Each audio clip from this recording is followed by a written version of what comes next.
Vamos a leer de la. Dice el tiempo que tarda en llegar al suelo. Entonces yo hice así, miren.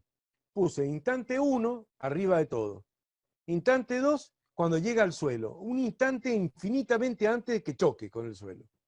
Ahí está el instante 2. Entonces voy a trabajar en ese intervalo, que sería toda la caída libre, de que pasa de la posición 1 hasta que pasa a la posición 2. Después a la otra posición la bauticé como C, D, E, eso lo vemos después.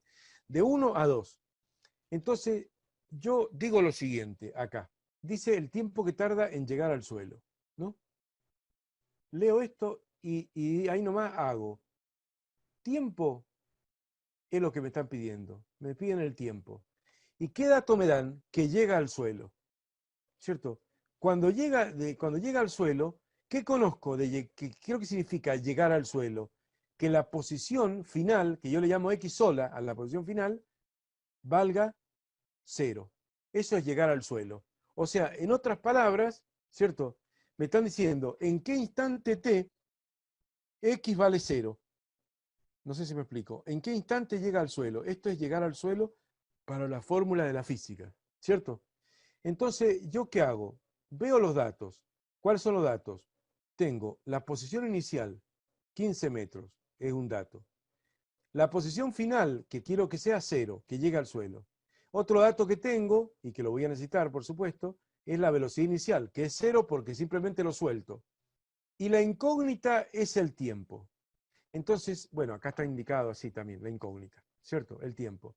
Entonces, tengo las dos posiciones, y quien dice posición, posición final, posición inicial, ¿qué tengo? ¿Qué puedo calcular? El desplazamiento, ¿cierto?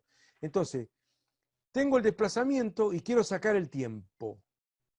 Entonces uno se pregunta, como tenemos de datos la posición inicial, la posición final que tiene que ser 0 metros, y queremos saber el tiempo, recurrimos a la fórmula que relaciona posiciones o desplazamiento y tiempo.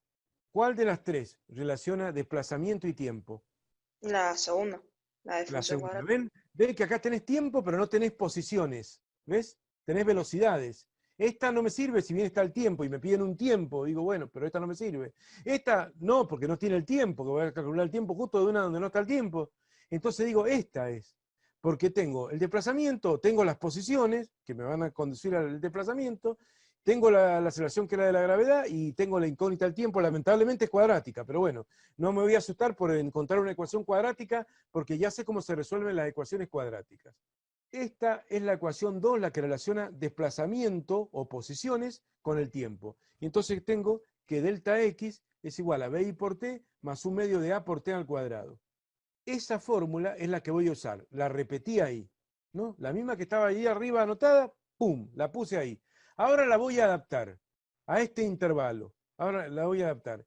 El delta x, si hay un intervalo de 1 a 2, del instante 1 inicial al instante 2 o final, que ahí está marcado como 2.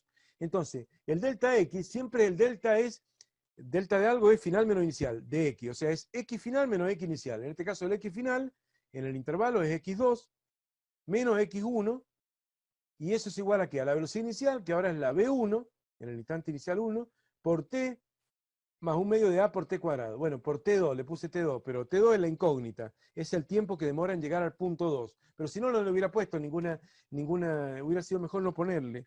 V1 por el instante 2, que es la incógnita, más un medio de a por el t2 al cuadrado. Delta x, bi por t más un medio de a por t cuadrado. Entonces, bueno, vamos a reemplazar directamente, ¿o no? x2, posición final 0, menos posición inicial 15 metros. Ese sería el desplazamiento, menos 15 metros. Yo les aconsejo que lo partan así, como x final menos x inicial, porque si no hay muchos alumnos que dicen, bueno, la caída libre cae desde 15 metros de altura, cuando llega al suelo va a haber recorrido 15 metros y reemplazan delta x por 15 y te va a dar mal, porque delta x vale menos 15. Observen cómo el desplazamiento lógicamente es negativo, el cuerpo va para abajo, ¿o no? Entonces, es un vector que va en contra del sistema de referencias, tomando una A de menos 9,8, estoy trabajando para arriba el eje de referencia, entonces a veces es difícil darse cuenta que delta X hay que reemplazarlo por menos 15, y entonces es mejor desplegarlo como X final menos X inicial. Como estamos trabajando en el intervalo 1, 2, X final menos X inicial, va a ser x2 menos x1, 0 metros menos 15 metros, y ahí vamos a tener el menos 15 metros que decíamos acá. Velocidad 1, de acá queda que B1 es 0, B1 por T se va. Por T le puse el subíndice sub T sub 2, pero T era la variable en realidad, que quería calcular, se fue. Y acá queda un medio de menos 9,8, es menos 4,9. La mitad de 9,8, más por menos, por el tiempo 2 o el instante 2 al cuadrado. Y de ahí despejo, ¿no? Está todo el despeje hecho. Menos 15 metros arriba, el menos 4,9 metros por segundo cuadrado que está multiplicando a T2 al cuadrado, pasa dividiendo para acá abajo, y después el cuadrado que afecta a T sub 2 pasa como raíz cuadrada a todo. Calculadora y sale 1,75 segundos. Ese es el tiempo que demora la caída libre. Ya sé que es más fácil sacarlo a lo mejor, pero bueno, de otra manera, probablemente hay otra forma, pero esa me pareció la más técnica, dado que tenía la posición inicial de dato 15 metros, tenía la posición final de dato 0 metros, o sea, tenía las posiciones, y eso significa los desplazamientos, lo podía calcular el desplazamiento, mejor dicho, las posiciones, el desplazamiento, y de ahí podía sacar el tiempo utilizando la segunda fórmula, aunque la misma es cuadrática.